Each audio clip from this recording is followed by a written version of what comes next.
మీకు ఇచ్చే రాజ్యాంగబద్ధమైనటువంటి ఎమ్మెల్యే నేను, ఓట్లేసి గెలిపినటువంటి ఎమ్మెల్యే నేను. వేరే వాడికి సెల్యూట్ కొడతారు మీరు? ఎక్కడిచ్చారు మీకు ఆ అధికారం? ఎవరిచ్చారు మీకు అధికారం? సాక్షాత్ ఎస్పీ గారిని అడిగినాను, ఇమ్మీడియట్గా అలాంటి వాళ్ళని ఉండకూడదని చెప్పాను. నేను ఎవరైతే తీసుకుని వచ్చారో వాళ్ళు పోతారా? మీకేం ప్రోటోకాల్ ఉందండి? ఎమ్మెల్యేనా, ఎమ్మెల్సీనా, ఎంపీపీనా, జడ్పీటీసీనా, మంత్రినా? ఎవరిచ్చారు మీకు అధికారం? పార్టీ పరంగా చేసుకొని పోండి, కాదన్నాం. పార్టీ వరకు బలోపరిచాను, కాదన్నాం. ఎవరైతే నా పైన తప్పులు చేశారో వాళ్ళు వెంబడి తీసుకుని పోతారా? శంకరెడ్డికి నాకుండే అనుబంధం మీకు తెలుసా? ఏమండి, శంకరెడ్డి బిడ్డనా, ఇంకొక అతని బిడ్డనా?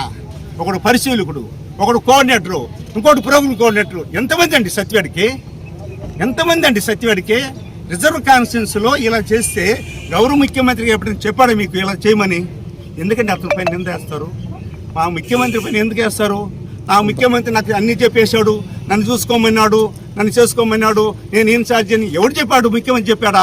చెప్పుంటే దీన్ని చూపించండి, దీన్ని చూపించండి బా. ముఖ్యమంత్రి ఇచ్చింది దీన్ని చూపించండి. చెప్పుంటే మీకు సెల్యూట్ కొడతా నేనే వచ్చి. నేను మీ వెంబడి వస్తా, మీ దారిలో వస్తా, మీకు చేస్తా. ఏందండి, ఎవరు వస్తే పార్టీ పని వస్తే వాళ్ళు వెంబడి గురిలా మనము, మోసగాళ్ళ మనము, కుట్రదారులా మనము, ఎవరిని ఆమర్చడానికి, ఎవరిపైన కుట్ర చేయడానికి? ఇదంతా